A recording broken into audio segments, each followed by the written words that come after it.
Bom dia, boa tarde, boa noite para você que está desse lado da tela. Hoje eu trago aqui uma pessoa que vai falar muito para a gente sobre o lance de vida em cruzeiro. Se você tem alguma curiosidade de saber como você faz para trabalhar em cruzeiro, hoje você terá todas essas dúvidas sanadas em respeito a isso. Seguinte, a primeira mulher que eu trago aqui hoje, que eu trago aqui nesse quadro, aqui nesse projeto, e é uma pessoa que já trabalhou comigo no ramo do entretenimento. Conheço ela desde 2017 e é uma pessoa que foi se reinventando com o passar dos tempos e hoje está trabalhando em cruzeiro. E a pessoa que eu recebo hoje é ela, Isadora Peck. Como você está, Isadora?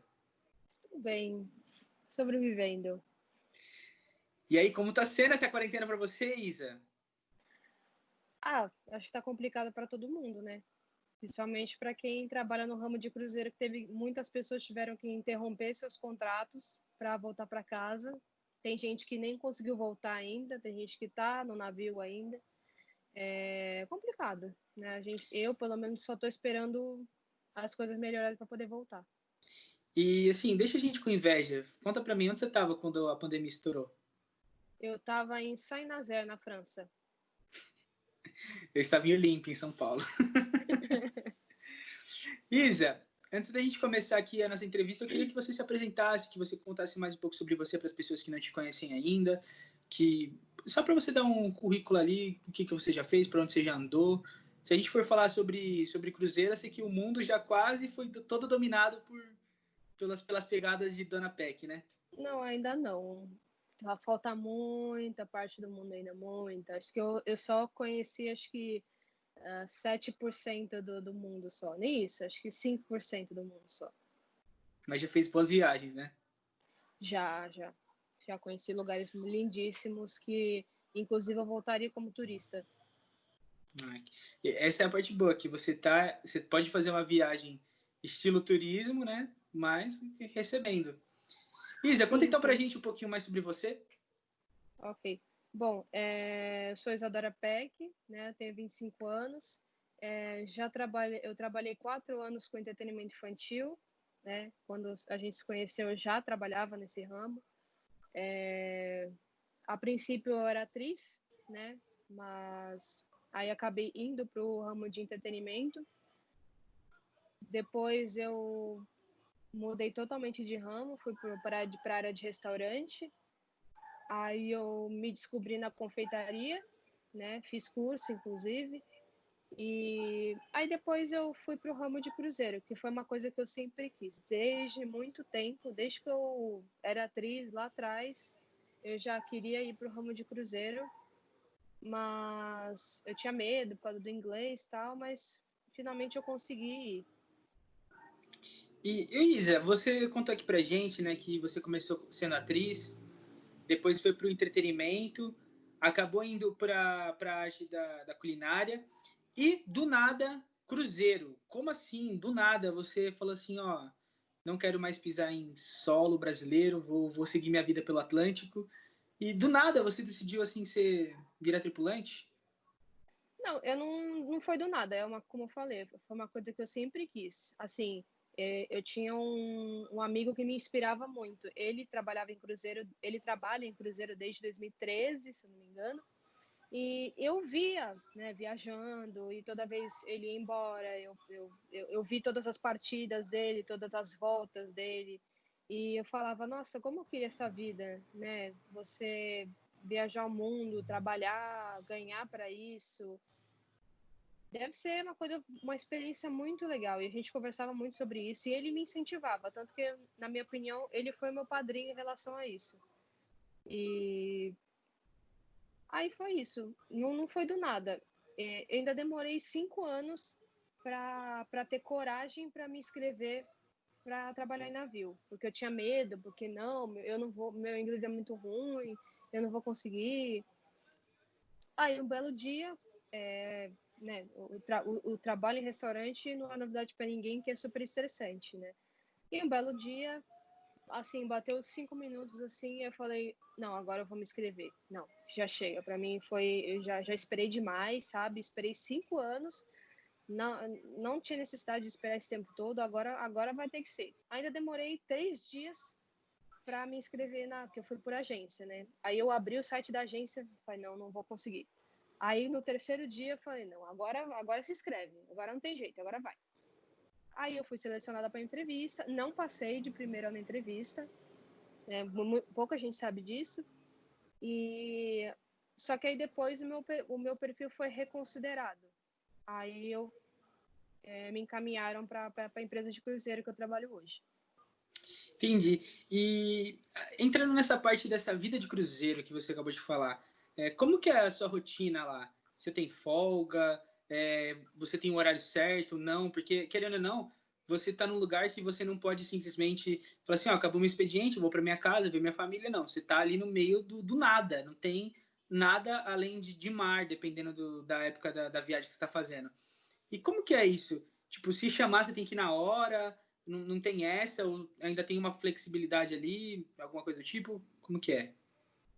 Então, já começando, eles chamam de folga, eles chamam de day off. Não tem day off no navio. Só alguns cargos, isso sim, são muito poucos que tem. E, enfim,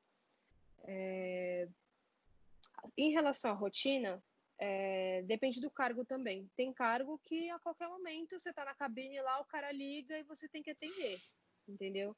Não era o meu caso. Eu tinha um horário fixo, bonitinho, mas é suscetível a uma mudança a qualquer momento. Você está lá trabalhando no seu setor, de repente eles te mudam para outro setor completamente diferente. Ou então, sei lá, você está trabalhando de dia, daqui a pouco você está trabalhando à noite, de madrugada, que é o night shift que eles chamam.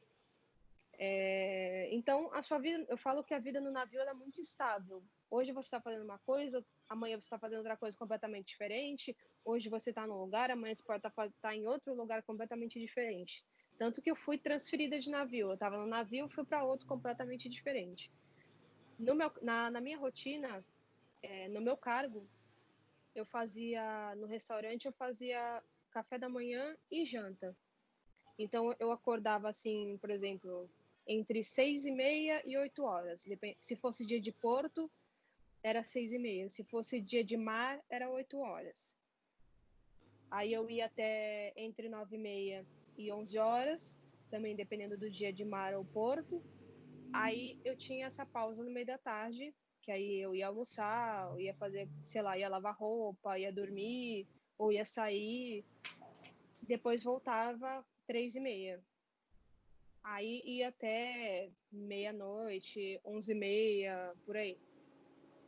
Entendi. Mas, E só rapidinho, só para uhum. explicar para a galera que não entende, é que a Isa, ela mora em Santos, né? Quando você está aqui em terra, sua casa é em Santos. Então, esse lance do porto, de ir para o porto, é porque, como tem bastante caminhoneiro, porque Santos é o maior porto da América Latina, então vem bastante coisa de fora e os caminhoneiros fazem filas. E aí a galera do comércio local usa isso de uma forma de ganhar uma grana, de saber pegar esse dinheiro, né? Tipo, leva café da manhã para os caminhoneiros ou para quem trabalha até mesmo no porto.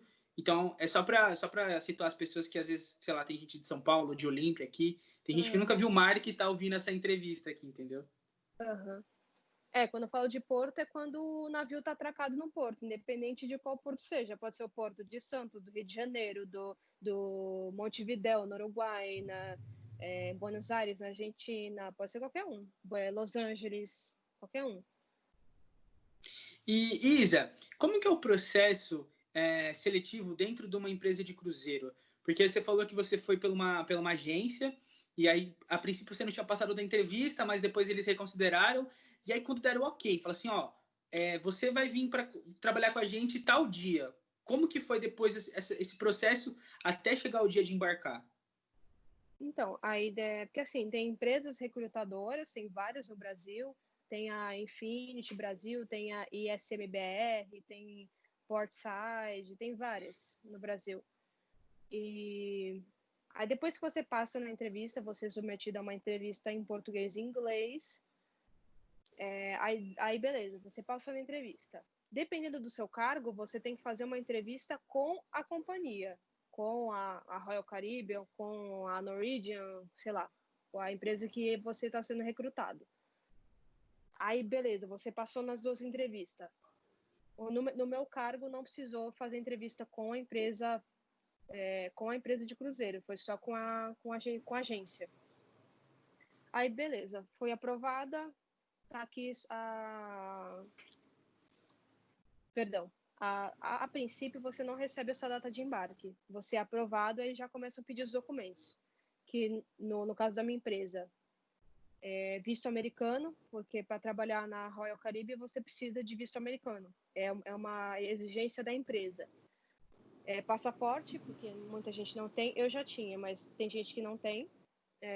Que mais? Exame médico, e é tudo no particular. É uma empresa de exame médico que vai submeter aos exames. Aí outros exames, assim, que eles forem pedindo, você pode fazer pelo seu plano ou pelo seu médico, enfim. Aí tem o exame médico, aí tem um documento da Marinha que todo tripulante tem que ter para poder embarcar, que é o STCW. É um certificado da Marinha que você está apto para trabalhar em cruzeiro, que é um curso de 5 dias, e aí fala sobre, não é, esqueci o termo, mas assim, sobre aglomeração, como agir em relação a se ocorrer um incêndio, se o navio estiver afundando, como você tem que proceder, enfim, métodos de segurança, saber os tipos de extintores, e, enfim, aí você faz esse curso e eles te dão um certificado. Aí você pode embarcar tranquilamente. E esses são os documentos principais, que é o STCW, o exame médico, o passaporte, né? E o visto americano, no meu caso, que trabalho na Royal Caribbean. Mas tem empresas como a MSC e a Costa, por exemplo, que não exigem visto americano porque são empresas italianas. Aí é isso. Em relação à documentação, é assim. E beleza, aí você não embarcou no Brasil. Na verdade, embarcar é o termo certo também? Eu não... Embarcar. Você não embarcou no Brasil, né? Você foi para Não. Los Angeles. Isso, eu embarquei nos Estados Unidos, em Los Angeles. E aí começou a sua trajetória no mundo de cruzeiros, né? E qual foi o primeiro lugar que você visitou assim? Provavelmente, não sei se deve ser o primeiro, mas o que mais te encantou quando você falou assim, nossa, eu estou aqui. Pode ser qualquer lugar do mundo, ou sei lá, ou até mesmo Los Angeles. Qual foi um lugar que quando você desceu, eu falei assim, mano, eu não acredito que eu tô aqui, velho. Eu tô. Olha. Eu acho que de todos os lugares que eu falei, meu Deus, eu não acredito que eu tô aqui, foi Paris. Quando eu fui transferida de navio. Eu saí do Celebrity Eclipse, que estava no Uruguai, e me mandaram para o navio que estava na França, que é onde eu estava quando eu desembarquei. Só que eu fiz uma escala em Paris. Aí, quando eu cheguei lá, eu cheguei em Paris 10 horas da manhã. E o meu próximo voo era só 8 da noite. Então, eu tinha o dia inteiro para ficar em Paris. Aí, óbvio, né? Onde é que eu fui? Na Torre Eiffel. Quando eu cheguei no pé da Torre Eiffel, eu fiquei olhando ela de baixo para cima. E, meu Deus, eu não acredito que eu tô aqui. Não acredito que eu tô na França, tô aqui no pé da Torre Eiffel. Eu fiquei desacreditada. Eu falei, nossa, nunca achei na minha vida. Aí eu sempre penso assim, o que eu estava fazendo há um ano atrás? Será que há um ano atrás eu ia imaginar que eu estaria aqui no pé da Torre Eiffel? Aí eu fiquei besta com a Torre Eiffel. Mas aí eu fui no Arco do Triunfo, fui no... Ai, como é que é o nome? No Museu do Louvre, nos pontos turísticos principais de Paris. Mas o que mais me encantou mesmo foi a Torre Eiffel, foi em Paris. Mas eu também visitei um lugar que eu achei assim muito fofo, muito lindo, que foi os argentinos chamam de Ilhas Malvinas, mas a ilha é território inglês, então eles chamam de Falkland Island, que é uma ilha perto da Argentina, que é território inglês. E é muito linda, é todo padrão assim inglês, é a coisa mais linda. É um lugar que eu moraria tranquilamente. Também eu gostei muito. Acho que é o segundo, no top 3, acho que esse seria o segundo. Falcon Island. Que legal. E você estava falando de Paris, e aí quando você fala de Paris, eu acabo lembrando, por exemplo, eu gosto muito de Disney, né, no mundo Disney e tudo mais. E existe uma princesa que é ali, né, francesa, que é a Bela, da Bela e a Fera. E eu já te vi, eu já vi a senhorita vestida de bela, a caráter, né? Fazendo festas e tudo mais, eventos. E agora eu queria entrar nessa parte, eu queria que você contasse um pouco mais essa experiência de ser princesa num dia, num evento, e no outro evento ter que ser vilã e tudo mais, essa coisa da arte que tá embutida dentro de você. Ah, eu tenho uma lembrança muito boa dessa época, dessa parte, assim, em questão de você se transformar, de você acreditar e fazer as pessoas acreditarem no personagem, essa parte é muito legal. E o reconhecimento das crianças, né? Tinha criança que, obviamente, não acreditava, falava, você é só uma moça vestida de princesa, É mas tinha peruca, é criança, peruca. peruca, puxava a roupa, mas faz parte, é criança, né? Mas essa parte era muito bacana. Eu tenho uma lembrança muito boa disso. E como que é ser uma princesa para uma criança que está comemorando seu aniversário com o tema daquela princesa? Porque, assim, eu acho que... Eu nunca passei por isso. Eu acho que a única festa que eu fiz foi de Maui, que também você ajudou na produção. Foi um sacrifício Uhum, fazer. verdade. E, e assim, eu sentia uma coisa muito legal, porque as pessoas, elas me olhavam não como um ser humano ali, não como uma pessoa real, da vida real. E me olhavam como mal, e me perguntavam, as crianças me perguntavam coisas que, se eu não tivesse assistido o filme, eu não saberia responder, porque eles consomem, né? E se tiverem conteúdos além do filme, eles vão consumir, vão te perguntar, você tem que saber também. E como que é ser sei lá, ter de 20 a 21 anos e ter que estar inserida nesse mundo infantil, sei lá, ter que consumir Lucas Neto, Felipe Neto para saber falar a linguagem da criança. Como que é esse processo de ambientação para você se tornar uma princesa de fato? Eu acho que na prática, acho que você na convivência você aprende muito mais. Mas eu li sobre, tem livros do Walt Disney falando sobre isso. Você observar também outras pessoas fazendo é muito importante. Fazer um estudo antes de, de virar princesa, de virar vilã, você fazer um estudo antes, né? Você pesquisar sobre aquele personagem que você vai fazer. Acho que isso é muito do ator, né? Pesquisar, não necessariamente do, sei lá, do performer, né? Porque tem a diferença do ator e do performer. O performer é aquele cara só que se veste lá, né? O ator não, ele se veste do personagem, literalmente. Mas para mim foi super tranquilo, porque eu gosto de Disney, tanto que se eu for virar a câmera aqui, só tem coisa de Disney. Então, eu tenho uma coleção de filme de Disney. Já fui para Disney e eu gosto tudo em relação a Disney. Então, para mim, não foi nenhum mistério, nada difícil.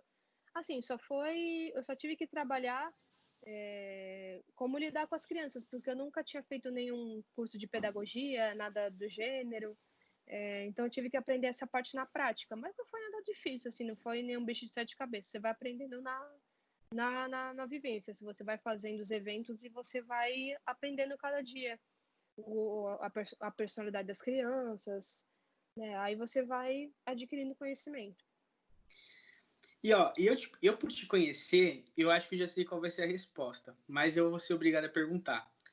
Você prefere fazer princesa ou uma vilã? Eu acho que depende. Depende da.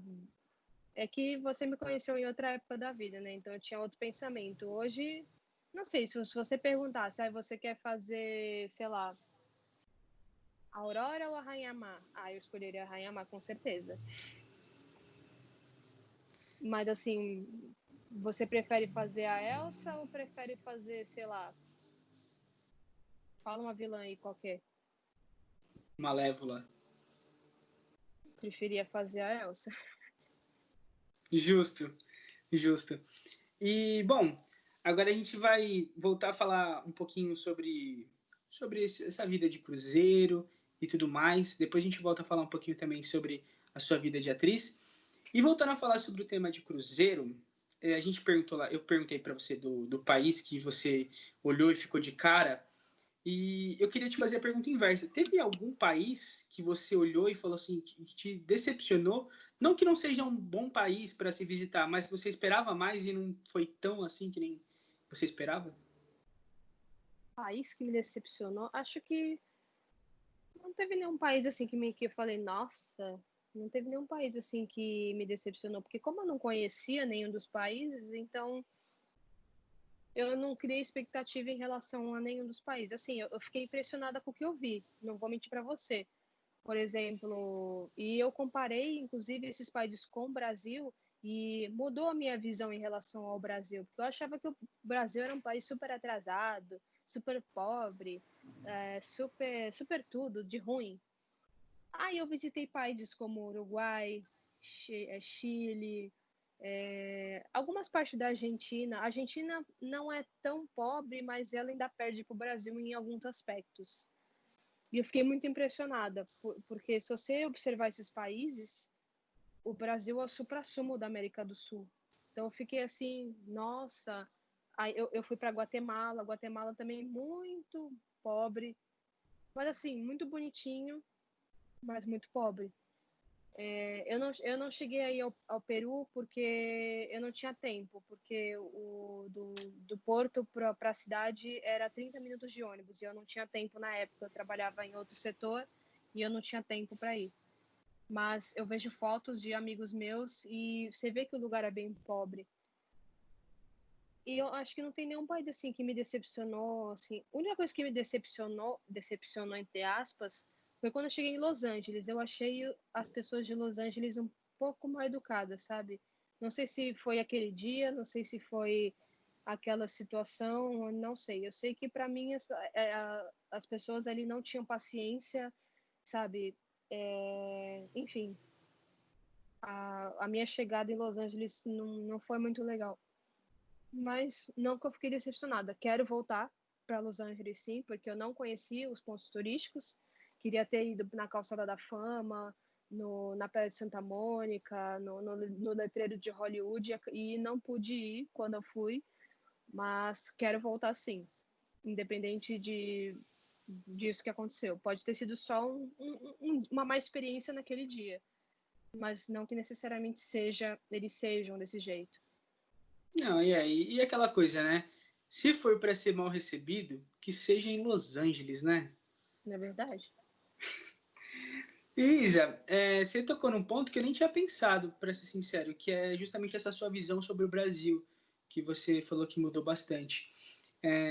A questão, assim, eu não quero nem entrar muito na questão política, mas você consegue fazer hoje você consegue ter uma visão mais clara do que é o Brasil em comparação aos outros países, porque na questão não é nem de visitar, eu acho do convívio com a galera que estava com você no Cruzeiro, né? Porque você teve um contato com nacionalidades diversas, pessoas tanto da Europa, tanto da Ásia, quanto não sei, da África ou da América do Norte.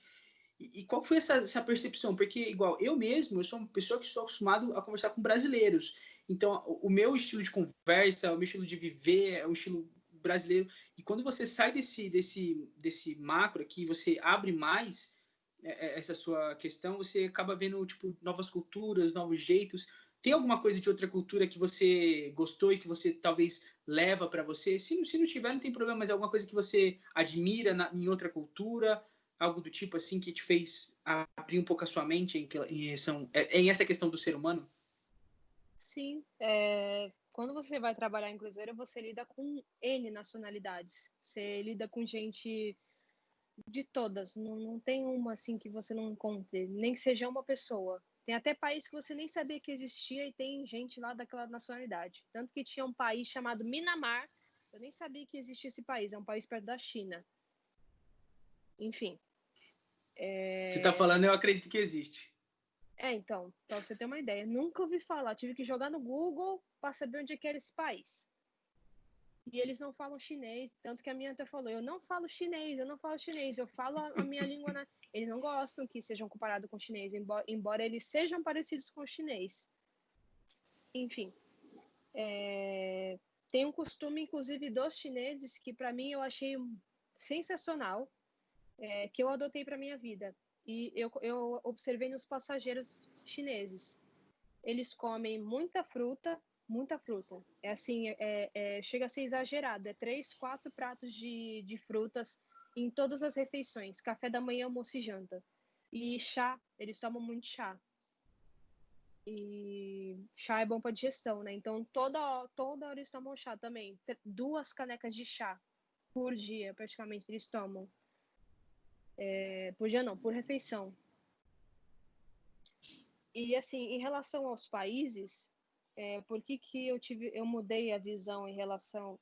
Eu percebi que o Brasil, ele tem muito potencial. Muito potencial. Ele é aquela pessoa que você fala... Aquela pessoa legal que tá num relacionamento abusivo, sabe? Aquela pessoa que é legal, que é bacana, tem tudo para vencer na vida, mas tá cercado de gente ruim. É Merece o mais que Brasil. aquilo? O Brasil é isso. O Brasil tem muito potencial, mas está cercado de gente tóxica no governo, enfim. E porque você vê os outros países, parece que os outros países pararam em 1980. Eu fiquei impressionada. Ó, pra você ter uma ideia, no Uruguai, para você achar um mercado, era absurdo. Você não achava mercado. E quando você achava, geralmente a gente descia na Argentina para comprar coisa, ou no Uruguai também. Mas a gente descia mais na Argentina. O mercado não tem quase nada. Tipo, tem coisas assim básicas, assim, de higiene, uma coisa ou outra. Aí você vai no mercado no Brasil, tem um monte de coisa, tem coisa para tudo de que é jeito, intolerante à lactose, sem glúten, sem açúcar. Você vai nos outros países, não tem nada disso, não existe isso, não tem. Eu fiquei muito impressionada em relação a isso. Então, assim, resumindo, você diz que depois de conhecer uma parte do mundo, você diz uma pequena parte, eu já considero uma grande parte, mas enfim, depois de ver tudo isso, você valorizou muito mais o Brasil em si, não o jeito que ele é levado, mas sim ele por si só. Sim, e também que nem eu falei, é um país com muito potencial, mas ele é muito mal administrado, entendeu? Muito mal administrado. E essa parte eu não consigo muito explicar, mas a visão que eu tenho é realmente essa, que a gente predispõe de todos de tudo que o mundo precisa, a gente tem aqui no Brasil, mas é mal aproveitado, ou então até o povo brasileiro mesmo se explora um pouco, sabe? Se autodestrói. Em vez da gente se ajudar, de pensar no coletivo, não, a gente pensa muito individual. Isso é um, eu vejo pelas outras nacionalidades, é um demérito do brasileiro. Não, e uma coisa que me surpreende muito encaixa perfeitamente no que você disse, essa questão de ser mal administrado, que eu vou dar um exemplo aqui. O Brasil, ele é o maior fabricante de laranjas do mundo. Ele é o país que mais exporta laranja e é o país também que mais importa suco de laranja. Oh, que doido. A gente tem a fruta, a gente faz a fruta, a gente vende a fruta e compra o produto. Aí se a gente for pensar, na conta final, a gente está pagando pelo imposto da exportação, pelo lucro de quem está vendendo, pelo imposto da importação, o lucro de quem está vendendo lá da Europa para cá, ou da América do Norte para cá, e o lucro de quem está vendendo aqui na nossa reta final, sendo que a gente poderia ter cortado muitos impostos, muitos caminhos, se a gente fabricasse o nosso próprio suco de laranja. É um exemplo tão básico, mas que representa tanto essa má administração que é feita no Brasil, e nem só no Brasil, né? E tem outros países que também sofrem, porque o Brasil ainda, que nem você falou, tem o potencial. O Brasil, tudo que a gente planta nasce, a gente tem terra, a gente tem algo que é considerado o pulmão do mundo. A gente tem a Amazônia lá, que é enorme, e cada vez a gente vai vendo no noticiário que ela está sendo destruída, e mais desmatamento, mais incêndio criminoso. E a gente vai vendo assim que a gente tem um potencial tão grande, mas a gente não esqueceu, a gente não esqueceu o gosto de que é ganhar em cima dos outros. Eu acho que isso é um problema muito grande para o brasileiro, porque é isso que você falou. O brasileiro ele se explora, porque quando a gente saboreia o poder, quando a gente está acima de algo, a gente vai ter aquele instinto de capitão do mato, sabe? De querer falar assim, não, agora eu estou no comando e você vai me obedecer. Eles vão falar assim, peraí, o certo, na minha opinião, seria estender a mão e falar assim, não, vem comigo aqui, ó, vem você também, não. Mas eles fazem o processo totalmente contrário. E é doideira, né? Porque conviver com pessoas totalmente diferentes, igual ao seu caso, sei lá, pessoas... Vou chutar aqui uns países aleatórios, mas sei lá, da Grécia, da Itália, de Filipinas, Nepal e China, tudo. Deve ser uma mistura tão louca, porque no final das contas, a gente só prova um pouco de quão efêmero é a nossa vida, a nossa jornada aqui na Terra, né? Quão rápida, porque a gente é um grão, e não em questão do universo, né? Questão só do planeta Terra, a gente é um grãozinho de areia. Imagina do âmbito mais complexo, assim. E dizendo... Quando a gente vai para fora do Brasil, a gente vê que a gente é tão pequenininho em relação ao mundo. O mundo ele é tão grande. Você fala, meu Deus, e valores que a gente se importava passam a não se importar mais, porque você fala, nossa, eu sou tão insignificante em relação ao mundo todo. E depois eu te perguntei agora, né, sobre a sua visão sobre as pessoas de fora, eu queria que você fizesse o processo inverso. Eu queria que você falasse pra gente qual que é a visão, a real visão dos gringos em relação aos brasileiros. Qual que é a imagem que a gente tem lá fora? E assim, agora falando sem querer agradar brasileiro ou não, mas queria que você falasse assim, a realidade mesmo. O que a galera fala da gente? Mas a realidade ela não é agradável mesmo, porque a visão que tem do brasileiro, vou falar primeiro a visão dos passageiros, né? Que tem os passageiros e tem os tripulantes, né? Tem um pessoal que a gente atende, que a gente trabalha para, e tem os que a gente trabalha com, né? Os que a gente trabalha para, que é os passageiros, a visão deles é Brasil, futebol, mulher bonita, carnaval. É só isso. Que nem você falou, a gente é o maior exportador de laranja do mundo. A gente é um dos maiores exportadores de café do mundo. Eles não sabem disso. Inclusive eu falei para uma pessoa dentro do navio, eu quero muito que um dia as pessoas olhem para o Brasil não como futebol, mulher e carnaval, e sim como o maior exportador de café, e sim como uma das florestas que, como você falou, é considerado pulmão do mundo, sobre o país que predispõe de todas as necessidades que o ser humano precisa, e não só pela, sabe, para mim são coisas fúteis, sabe? O Brasil é tão grande, tem tanta coisa bonita, tem tantos lugares maravilhosos. É que nem todo mundo vangloria o Rio de Janeiro, mas o Brasil tem tantos lugares lindos, não só o Rio, que as pessoas não conhecem. E a visão dos passageiros é essa. Agora, a visão de quem trabalha conosco é que nós somos relaxados, que a gente dá o jeitinho brasileiro, que a gente não gosta muito de trabalhar. As mulheres são hipersexualizadas, né? Óbvio. Eu passei por isso, por ser mulher. A mulher é vista como, não vou dizer como prostituta, mas assim, como Objeto. se você é brasileira, você deve ser boa, coisas desse gênero. Então a visão dos outros países em relação ao brasileiro, para mim, não é boa. E eu acho que o que você falou, a gente pode pegar tanta coisa, tem tanta informação aí, porque, ó, vamos pensar, o cara tem uma visão dessa das mulheres, e provavelmente a gente sabe que existe esse ar de superioridade das pessoas que vêm de fora para cá, principalmente quando a moeda do país dele vale mais que a nossa, os americanos, o pessoal da Europa. E se a gente for pensar que a gente tem um presidente que. Isso eu falo mais por mim mesmo, que a gente tem um presidente que salda a bandeira norte-americana, que paga pau para gringo, e você vê a visão que o gringo tem da gente, isso mostra muito. O problema não está só no Brasil.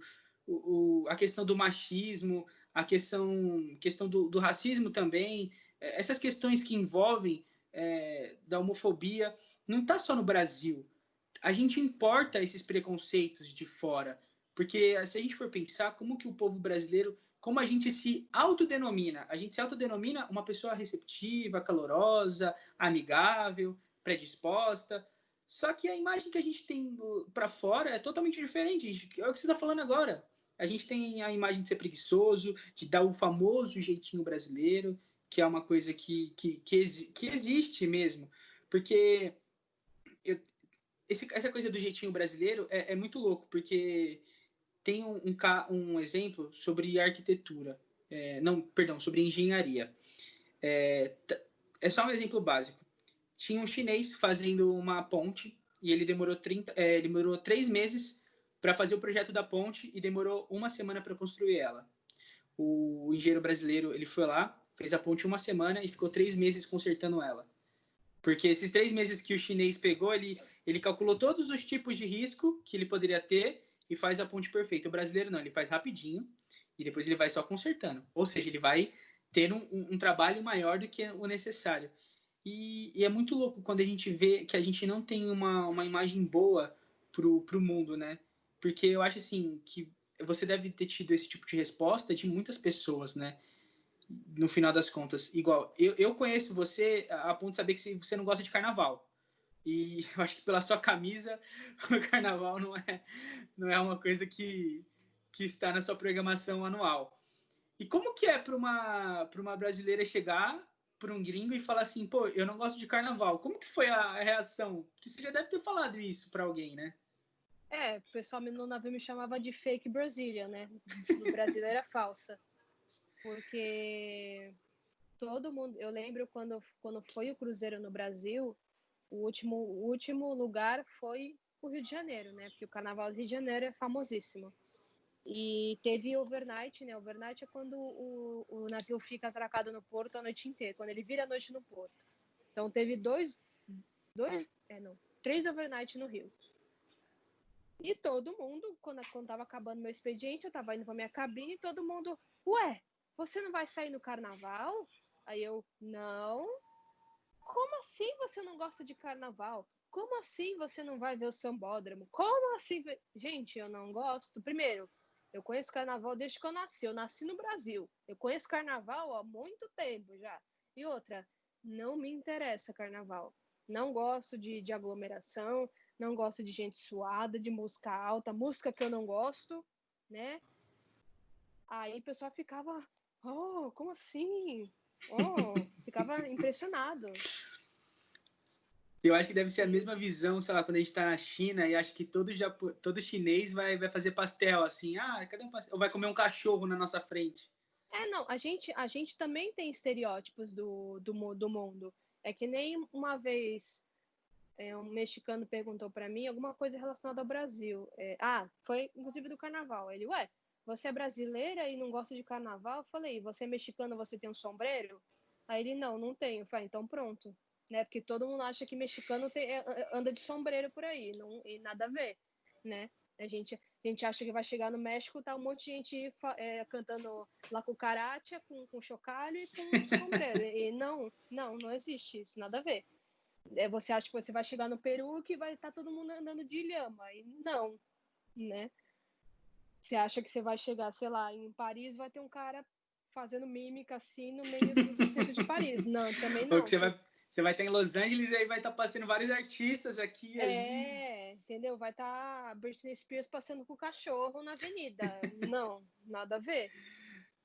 Muito Só, doideira. só os prédios, a rua, que é igual de filme. Tanto na França também é igual de filme.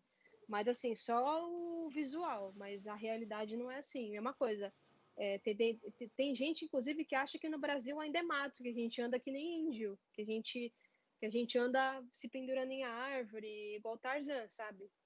Sério? Sério. Eu não. E também as pessoas têm uma visão muito violenta do Brasil, porque não deixa de ser verdade, mas tanto que um passageiro falou para mim, no Brasil tem muita droga, né?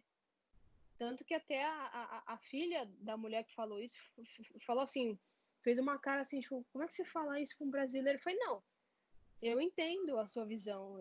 Eu moro no Brasil, não adianta eu ser hipócrita e falar que não. Né? Eu conheço a realidade do meu país, eu sei que tem muita droga, eu sei que tem muita violência. Inclusive, os passageiros perguntavam para mim, quando eu for sair perguntavam para mim, porque a primeira cidade era Santos. Aí perguntaram se era perigoso. Eu falei que não, é a sexta melhor cidade no mundo para se viver. É uma das cidades mais seguras que tem, é Santos. Aí não, você pode ficar tranquilo, né? Como eu sei que eles não iam acessar as áreas mais perigosas de Santos, então, né? Eu falei, não, fica tranquilo. E, e uma coisa que me deixou muito decepcionada também porque eu fui perguntar para os passageiros, né, o que eles acharam do carnaval, né? Porque afinal, né, querendo ou não, não como se fosse um ponto turístico, né? É uma coisa que atrai turista do mundo inteiro. Sim. Aí o pessoal falou para mim assim: olha, eu achei o carnaval lindo, sambódromo a coisa mais linda, mas pessoas seminuas e gente fazendo xixi na rua. Nossa, a minha cara foi no chão quando falaram isso. Você já está até fazendo sotaque, né? Ah, pero eu não sou brasileira, né? Eu nasci em Chile. Não tinha nem como enganar, porque na name tag tá escrito Brasil, a gente Putz. fica com crachá com o nome e com o país, aí não tem como enganar, né? Não, verdade. Isa, você me colocou num grupo recentemente que é muito legal, que é o Queer Lives, né? Sim.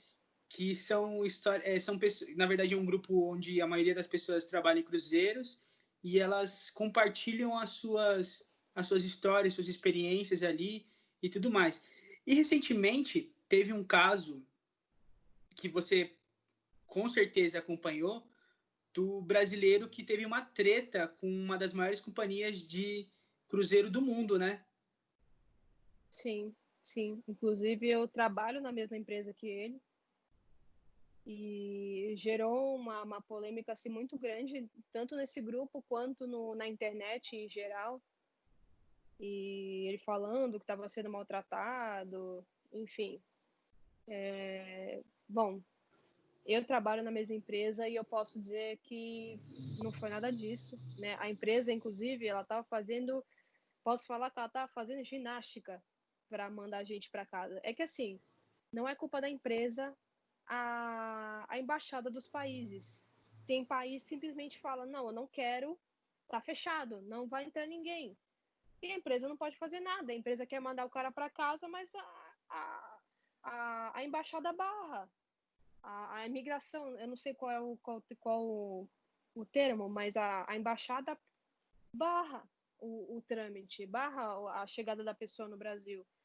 Fica cancelando voo, porque agora está muito comum, você fica cancelando voo, adiando voo, enfim. É isso, mas não é culpa da empresa. E a empresa fez o possível para deixar a gente bem confortável, porque a gente tinha café, almoço e janta na cabine e a gente não fazia absolutamente nada. Eles colocaram a gente em cabine de passageiro, no maior conforto, e ainda mandaram a gente para casa, ainda pagaram a passagem para a gente para casa, ainda fizeram todo o. Para você ter uma ideia, criaram um suporte,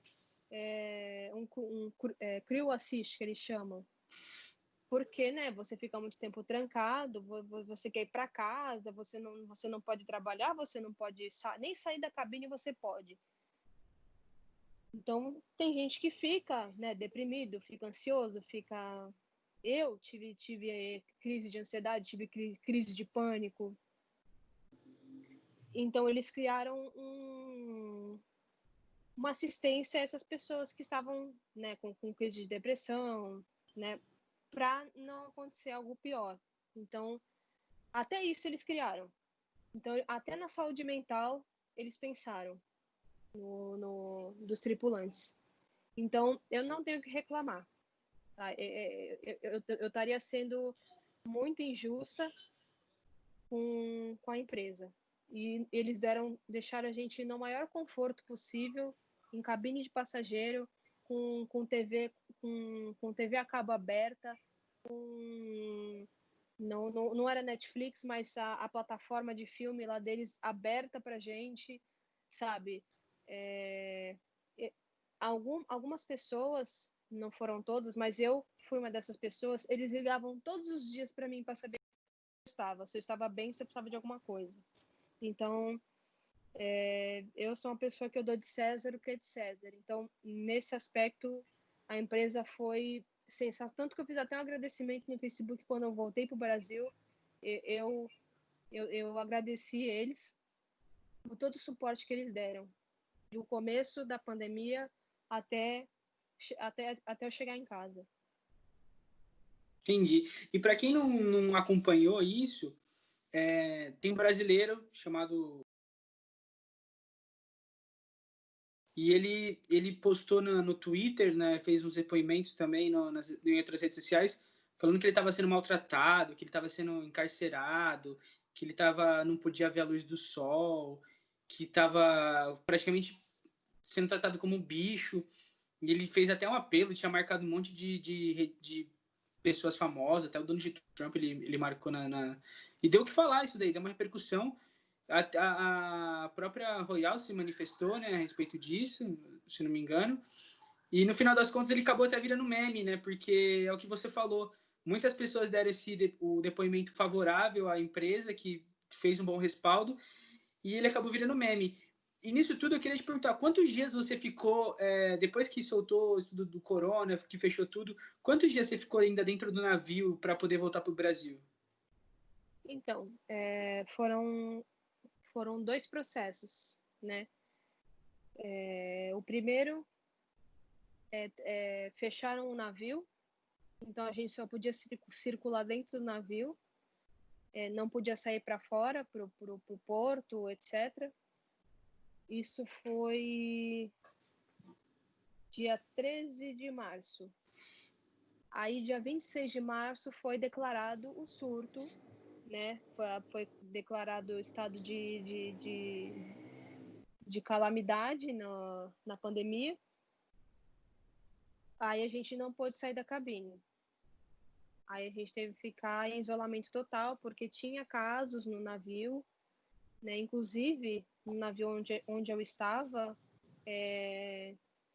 o pessoal do navio falava uma coisa, aí a imprensa lá do país falava uma coisa, aí a gente ficou meio confuso em quem acreditava, mas eu acho que por todo o suporte que a empresa deu, né, e fora que em relação aos contaminados não teve exposição nenhuma, né, inclusive até quem estava com suspeita, quem não estava confirmado, ficou no navio, porque eles fizeram um teste na gente. Quem estava negativo podia ir embora para casa. Quem estava com suspeita tinha que ficar em isolamento. Aí quem estava positivo tinha que ficar até melhorar. Mas no total acho que foi um mês. Eu ainda dei sorte, porque eu peguei o começo da pandemia. Então, ainda tinha voos e tal. Mas teve amigos meus de outros navios que ficaram 3 meses. Teve gente que acabou o contrato e ficou lá preso. Não podia ir para casa. E o seu contrato foi quebrado antes do tempo, né? Você ia ficar mais quantos meses, se fosse em épocas normais? Eu ia ficar mais 4 meses. Eu estava no meio do contrato, literalmente no meio. E deve ser, sei lá, deve ser muito angustiante, né, isso, porque você acaba de entrar num novo projeto, passam-se 4 meses que você está literalmente descobrindo o mundo e tendo novas experiências a cada dia que passa, e depois para tudo, todo mundo para casa, aconteceu um surto, e você estava lá em Paris, em Paris não, mais precisamente na França, né, onde ali estava tendo uma aglomeração mais forte também, a Itália estava com uma situação mais delicada nessa época de março, a Espanha também estava começando a ter preocupações. E você chegou alguma vez a ficar com medo de pegar o corona? Alguma vez você Sim. se sentiu ameaçada, realmente, tipo assim, mano, eu posso estar com esse negócio agora?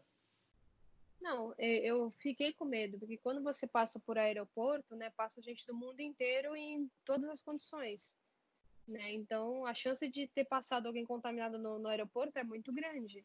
Então, o meu maior medo foi ter pegado alguma coisa no aeroporto, né? Mas graças a Deus eu não peguei, né? Eu cheguei quando eu cheguei no Brasil, eu cheguei a ter falta de ar, eu cheguei a não sentir cheiro, assim, em dias separados. Tanto que eu falei, não é possível que eu cheguei até aqui e fui pegar essa doença aqui no Brasil. Eu saí da França, que tava ao fervo lá, naquela época, e vim para cá para ficar mais segura e eu pego a doença aqui. Mas no final não era coronavírus, era só reação de crise de pânico, de ansiedade. E eu tenho rinite forte e eu tenho falta de ar, né, normal da minha rinite. E não era doença, era só sintomas de outras coisas. Entendi. E depois que tudo isso voltar, que tudo voltar ao normal, você pretende também voltar a essa vida de tripulante? Sim, eu só estou esperando acabar para poder voltar. Inclusive, eu tenho data para voltar, mas eu só estou esperando as coisas melhorar e falar, ó, pode vir. Entendi. E quais são os seus futuros planos? Você tem algum lugar que você ainda quer conhecer, que falta? Algum lugar que você quer revisitar? Algum lugar, sei lá, que ainda você tem... Deve ter bastante lugar que você ainda não visitou, mas qual que é, sei lá, um top 3 aí para mim, para a gente listar aí? Eu acho que eu queria muito conhecer a Itália, né? Porque o navio que eu fui transferida, que estava na França, ele ia fazer Itália. Eu estava super feliz que eu ia conhecer a Itália, né? Eu sempre quis conhecer. Gosto muito do idioma italiano. A Espanha também não é o meu top 3, mas eu queria conhecer Barcelona, que é famoso. Mas o que eu estava esperando mesmo era Mônaco, por causa do Ayrton Senna, que eu gosto muito de automobilismo, gosto muito de carro, de dirigir, gosto muito, inclusive, de kart, né? E eu tava super feliz, falei, nossa, eu vou para Mônaco, porque o Ayrton Senna era o príncipe de Mônaco, né? E eu tava super encantada, nossa, eu vou para Mônaco, nossa, eu vou lá onde o Ayrton Senna correu, nossa, eu quero andar de kart lá. Acabei não podendo, mas fica para próxima. Com certeza, se o navio que eu voltar tiver na rota Mônaco, com certeza eu vou. E a Grécia também, que é muito bonita, né? Santorini e tal. Que mais? Eu queria muito conhecer a Austrália, né? Outros países. O Japão também queria conhecer. Que mais? Não sei, tem tantos países que eu queria conhecer.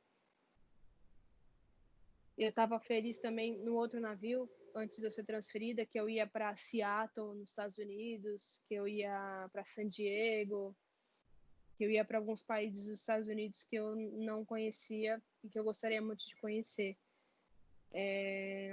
Um lugar que eu queria muito ir, mas vai ser muito difícil, eu teria que ir como turista.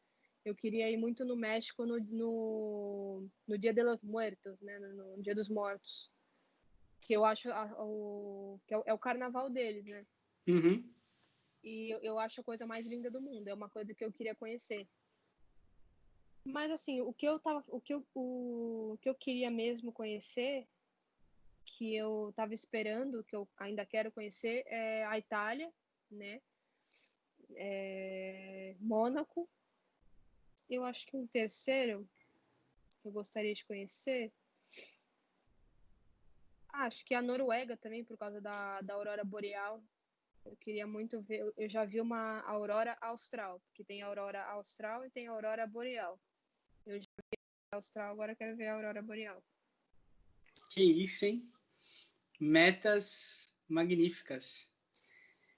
E Isa, para a gente começar aqui fazendo nosso encerramento, eu vou puxar aqui o nosso último tema, que não tem nada a ver com o que a gente já falou até agora, mas ao mesmo tempo tem, porque você vai entender quando eu for falando. Porque é o seguinte, você já, numa conversa particular, antes de, obviamente, a gente deixa claro que antes de eu fazer essa entrevista aqui, esse bate-papo com a Isa, eu perguntei para ela se eu poderia tocar nesse assunto, e ela falou que para ela tudo bem. Que até quando eu mandei para ela, ela entendeu muito bem que era como é ser a última de sua espécie, né? Porque a Isa já tinha me confidenciado antes que ela não pretende ser mãe. E eu achei que é um tema bem legal para ser abordado, porque a cada vez mais que a gente vai vivendo e conhecendo novas pessoas, a nossa geração que está vindo, muitas mulheres crescem sem ter esse sonho, essa coisa da vida de Amélia, né? De casar, ter filhos, e cuidar dos filhos, e cuidar do marido. E é uma coisa muito interessante, porque realmente, se a gente for pensar, as mulheres já nascem com isso, né? Sendo imposto, que é quase um sonho entrar na igreja com véu e grinaldo e ter lá um cara te esperando. E a Isa, ela já não tem tanta essa ambição. A ambição da Isa é mais, que a gente pôde ver aqui nessa entrevista, é viver o mundo, né? Viver a vida, aproveitar cada segundo.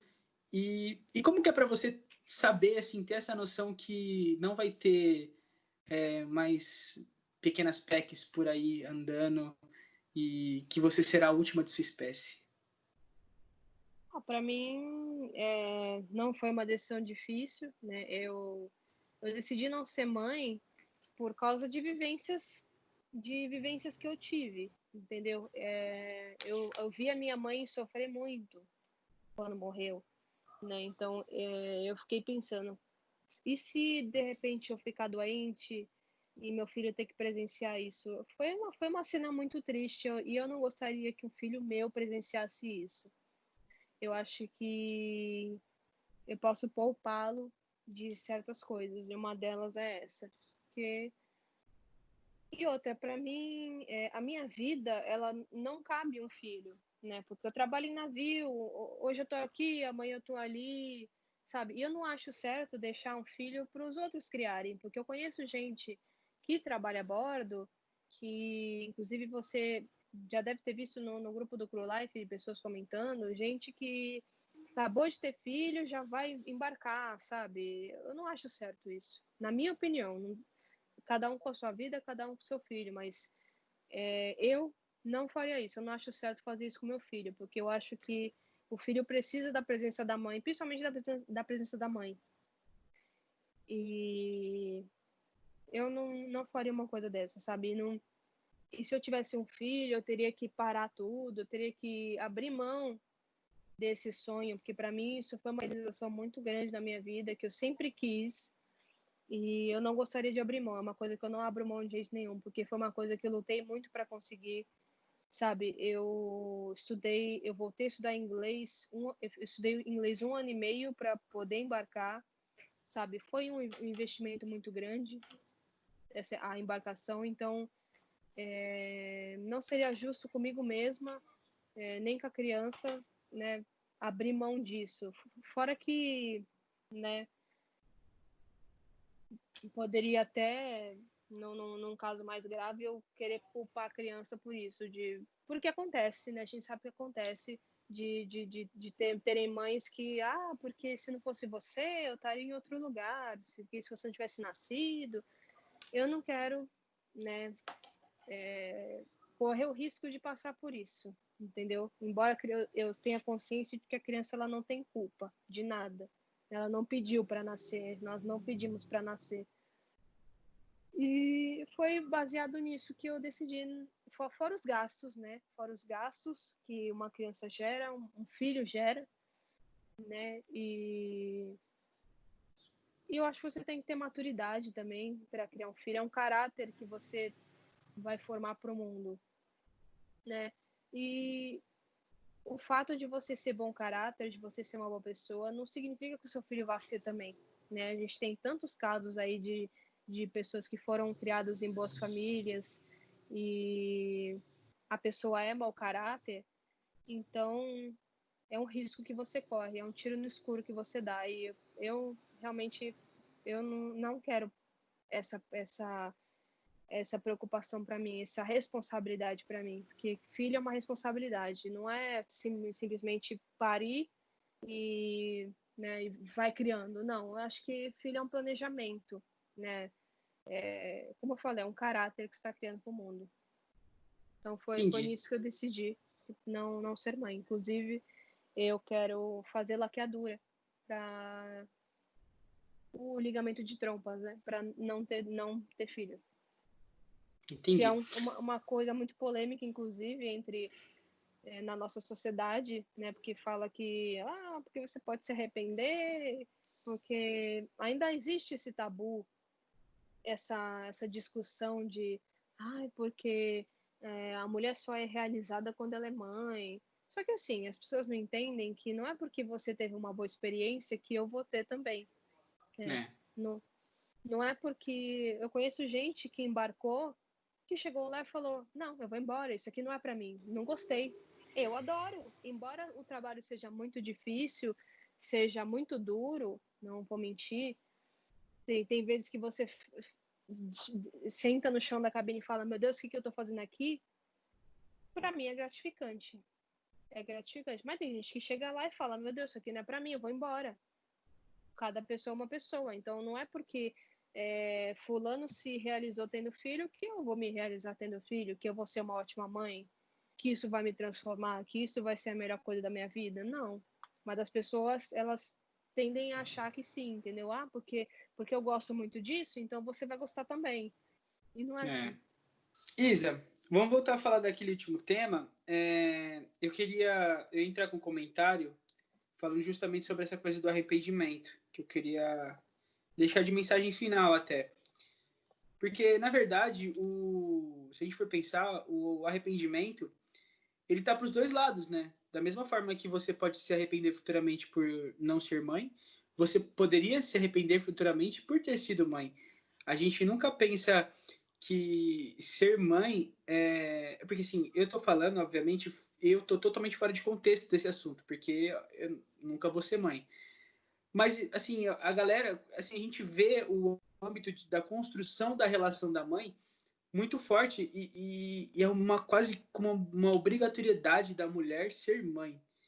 E quando ela deixa essa obrigatoriedade de lado e escolhe por si só, deveria ser uma coisa normal, mas a sociedade vira para você e te julga, sendo que a sociedade, a cada dia que passa, ela fala que você tem que ter a sua opinião, você tem que ter seu espaço, seu limite, seu direito, e aí quando você não vai de acordo com ela, você acaba se tornando a pior pessoa do mundo, porque é uma mulher que não quer ser mãe porque essa mulher não quer ser mãe, não sei o que lá, porque ter filhos é uma dádiva, enfim. É justamente isso. Eu queria que você comentasse também a questão de ver os dois lados da moeda. Que existe o arrependimento por não ser mãe, como deve ter pessoas que, sei lá, fizeram e, putz, falou assim, nossa, realmente agora eu tô mais preparada, tenho uma condição melhor, talvez hoje eu teria. E aí é onde entra a adoção, porque é uma opção. Uma pessoa uma mulher que adota uma criança, ela se torna mãe, porque mãe não é ato de fazer, é o ato de criar. E também cai no paradoxo que você pode nunca se arrepender por essa escolha. E com certeza deve ter muitas mulheres que escolheram ser mães e que se arrependeram no final das contas. Porque o filho nada mais é do que a extensão da sua imagem, se a gente for ver. E, putz, imagina, eu particularmente, eu posso estar falando a maior besteira da vida aqui, mas eu não me sentiria orgulhoso se eu tivesse um filho, eu vendo do lado até como um pai, vendo meu filho, sei lá, imagina se meu filho nasce e vira um assassino, vira um cara que violenta outras pessoas, uma pessoa que, sei lá, está envolvida com tráfico. Pô, às vezes você pode evitar, justamente nisso, né? Você tem essa opção, essa é a condição, e se a gente vive num país democrático, por que não você poder fazer as suas escolhas? Por que você tem que chegar até uma idade para você saber se realmente é aquilo que você quer? Porque, assim, se eu não me engano, essa cirurgia só pode ser feita a partir de uma determinada idade, não é? ou não? Para homem, não. Homem pode fazer qualquer idade. Eu acho que é assim, tá? Posso estar falando besteira também. Mas em relação às mulheres, mulher sem filho só pode fazer a partir dos 25 anos. Então, e aí a gente pega num negócio que a gente vive num país democrático, onde cada um tem direito de fazer as suas escolhas, porque ainda a gente ter essas burocracias tão antigas, né? Porque assim, eu acho que você deve ter tido essa sua decisão há muito tempo. E aí você abdica de muita coisa durante todos esses tempos, porque às vezes você pode até ter uma gravidez inesperada nesse meio do caminho, até você completar esses 25 anos, e aí você também não pode fazer o processo legal de não ter o filho, porque é crime, né? Não legalizaram ainda. E aí você tem que ter uma criança que não estava nos planos, e por uma noite, sei lá, que não estava no seu planejamento, ou aconteceu algo que você acabou tendo o filho, né? E aí a sociedade te coloca numa saia justa, porque depois, no final das contas, quando você fizer 25 anos, ninguém vai pegar essa criança, até porque até lá você provavelmente deve criar um vínculo com ela. Ninguém vai pegar essa criança e falar assim, ó, agora beleza, agora você não é mais mãe, porque já deu a idade, vamos cortar aqui tudo bonitinho, me dá seu filho de volta, vamos recolher ele e vamos dar para outra família. Não é assim que acontece. Então, assim, a gente vive num país democrático, a gente tem que seguir essas regras que não fazem nenhum sentido, né? E o que você acha disso? De você ter que esperar até 25 anos para fazer uma coisa que você já está decidido a fazer faz anos? Pois é, eu acho que. Tanto que eu até compartilhei no Facebook sobre poder fazer a laqueadura com 18 anos. Inclusive, mesmo com 25 anos, a mulher ainda é submetida a um tratamento psicológico para desistir do procedimento. Então, ela tem que ficar 3 meses com uma pessoa no ouvido dela falando que ela não deveria fazer isso. Então, não é uma coisa assim, eu quero fazer laqueadura, vai e faz. Não, tem todo um procedimento, tem que passar pelo psicólogo. Aí, depois de toda essa burocracia, você finalmente consegue fazer a laqueadura. Então, é complicado. É um pensamento muito medieval ainda em relação a isso, né? A gente tem tantos... a gente fala sobre racismo, sobre homofobia, sobre aceitar as pessoas, sobre respeitar as pessoas, né? E não, eu acho que o ato de respeitar também é respeitar as decisões das pessoas, né? Não é só respeitar aquilo que você sei lá, o homossexual, o negro, o deficiente, é respeitar a decisão dessas pessoas também, né?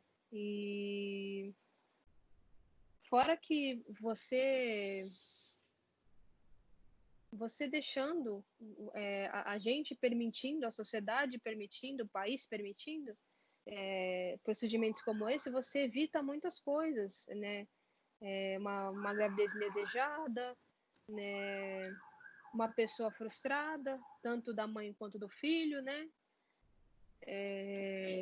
Entre outros fatores que você pode evitar. Mas eu posso me arrepender, mas aí é que está a questão. Você vai pensar muito bem antes de fazer. E no meu caso, eu quero fazer porque eu realmente não quero me arrepender.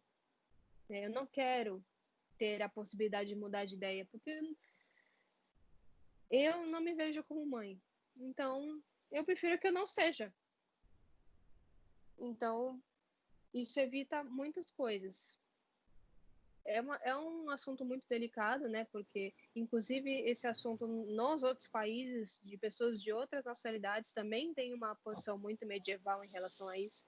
Tanto que eu falava para outras pessoas, para amigas minhas, para amigos meus, eu não quero ser mãe. Tipo, eles melhor com uma cara assim, como assim você não quer ser mãe? Aí eu falei, eu não quero ser mãe, eu não quero ter filhos. Inclusive, um falou para mim, mas isso é razão de viver. Você casar, é o propósito da vida, você casar e ter filhos. Eu falei, não, não é o meu propósito de vida. Meu propósito de vida é viajar o mundo, é conhecer o mundo, conhecer outras culturas, conhecer outras nacionalidades. Não é casar e ter filho, nunca foi. Eu acho que isso não é o... Acho que não é mais o propósito de vida. Acho que a gente pode mais. A vida é mais que isso, do que você nascer, crescer, fazer faculdade, arrumar um emprego, casar e ter filhos. Acho que a vida é mais que isso. Eu sempre falei isso.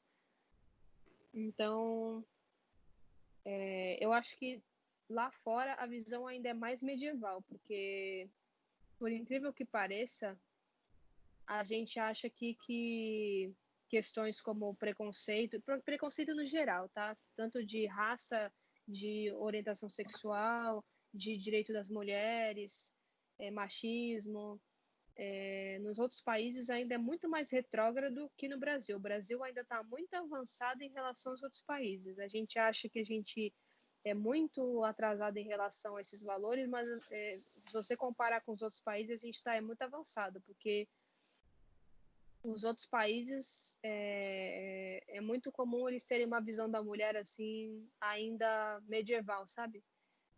E, então eles vê uma mulher falando que não quer ter filhos, para eles é um absurdo, porque a mulher é do lar. A mulher ela tem que casar e ficar em casa e cuidar dos filhos. O homem é que traz o sustento para casa e não, né? É doideira, né?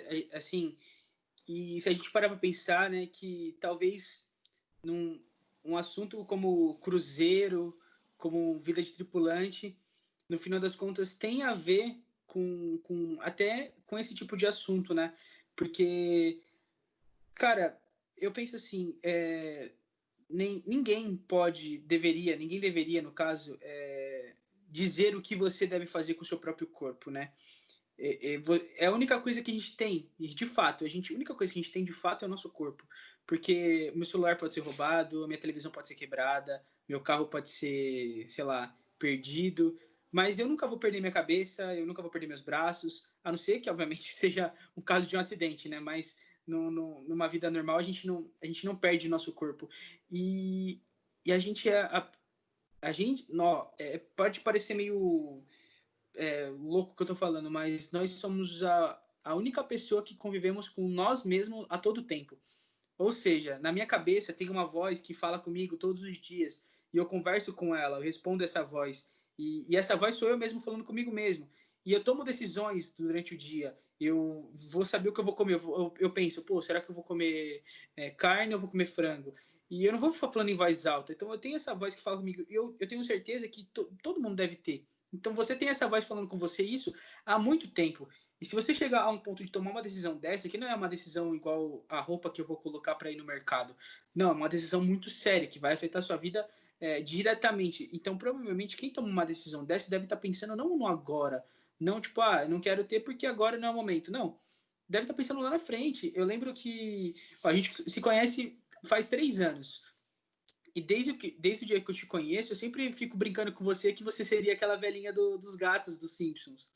Porque desde então você sempre tipo, já tinha deixado claro essa sua vontade. E é muito louco, né? Porque você soube se policiar e não aconteceu nada nesses 3 anos. Mas poderia ter acontecido alguma coisa. E uma sociedade impõe uma regra sobre você mesma que tipo assim, é um absurdo. Eu acho que é igual o caso da eutanásia. Tem países que aceitam, tem países que não. Igual aqui no Brasil, eu acho que deveria ser liberado para quem quer, cara. É o seu direito escolher viver ou não. Só que, tipo, tem pessoa que não quer passar pelo processo mais doloroso, ela quer passar por um processo mais limpo, mais tranquilo.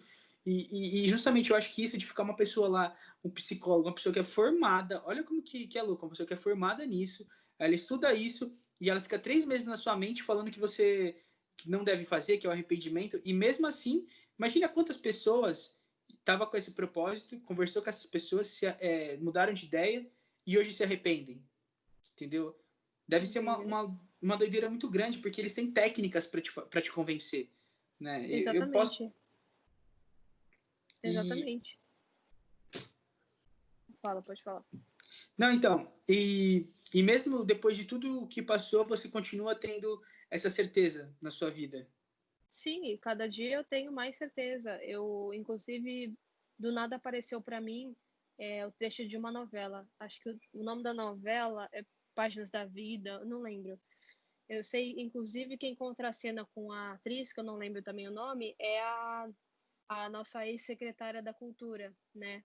Como é que é o nome dela? Esqueci. Regina Duarte. Regina Duarte. A Regina Duarte faz a médica e a atriz faz a avó da criança. né? Porque ela não aceita que a criança nasceu com síndrome de Down, enfim. Só que a discussão não é essa. A discussão é ela com a filha, porque a filha engravidou, aí ela tá falando que filho é gasto, que os filhos eles enrolam os pais, que os filhos eles mentem também, né? Filho é coisa séria, ela fala, não é brincadeira. Você tá achando que você vai que os seus filhos vão nascer e vai ficar tudo bem? Não vai ficar tudo bem, né? Você vai ter que trabalhar, você vai ter que aguentar desaforo, né? Filho é gasto, filhos têm sonhos, você tem que bancar os sonhos dos filhos, né? Aí foi, isso foi, aí foi, hoje foi isso foi o que me alimentou mais uma vez de não querer ter filhos, porque realmente filho tem ambição, aí você tem que bancar as ambições do filho, né? Tem gostos, né? Eu falo por eu mesma, sempre fui uma pessoa que tinha um gosto muito caro, né? Minha mãe tinha que, né, bancar os meus gostos. Eu era uma criança muito cara, né? E aí é isso, é o gasto psicológico também que a criança causa, noites mal dormidas, noites sem dormir, criança fica doente, criança veste, criança tem necessidades, né? Não vou nem falar no começo da vida, né? Que é fralda, medicamento, roupa, que perde roupa o tempo inteiro, porque cresce muito rápido. Aí futuramente a escola, porque assim eu penso, se eu fosse querer ter um filho, eu não gostaria de dar uma vida para o meu filho menos do que eu tive. Eu tive uma vida muito boa, eu tenho uma vida muito boa. Então, eu não daria menos, eu não queria dar, não gostaria de dar menos para o meu filho do que eu tive. Não é justo, não acho justo. Eu ter tido uma vida de rainha, de princesa, e dar uma vida mediana para o meu filho. Não acho justo. Então, e eu sei que eu não tenho condição de dar uma vida de rainha, de rei, de princesa para o meu filho agora. Talvez no futuro eu tenha, mas eu acho que não. Eu acho que não cabe na minha profissão, na minha vida, não cabe, porque não posso levar a criança para o navio, não posso ficar com a criança no colo lá, né, dentro do navio, não tem como. E Aí é o isso. projeto de cruzeiro que você tem, ele é um projeto a longo prazo, para a vida inteira, ou você pretende parar com uma certa idade? Não, é para a vida inteira. É uma coisa que eu pretendo fazer até eu conseguir. Entendi. Isa, muito obrigado por ter topado conversar comigo.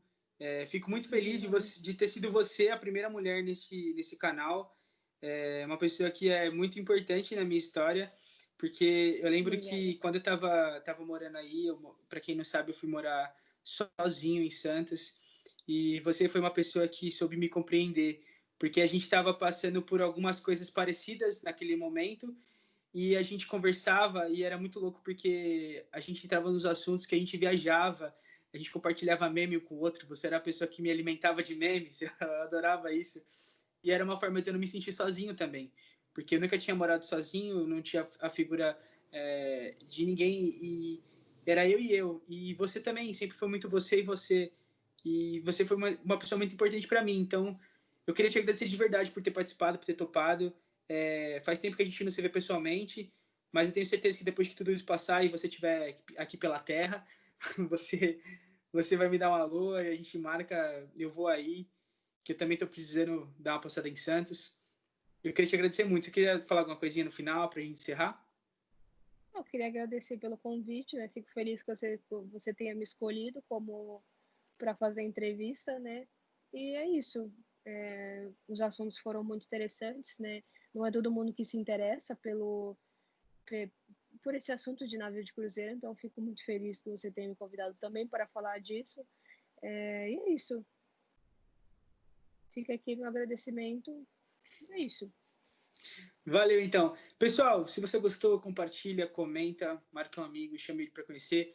Se faltou alguma dúvida que falta sobre isso, Cruzeiro, alguma coisa que você acha que faltou, que você ficou curioso, pode deixar nos comentários que quem sabe a gente faz uma parte 2 aqui com a Isa, que ela responde as perguntas que ficaram no ar. Beleza? Muito obrigado a todos que ficaram até aqui. Tamo junto, até o próximo. Valeu, falou. Beijo.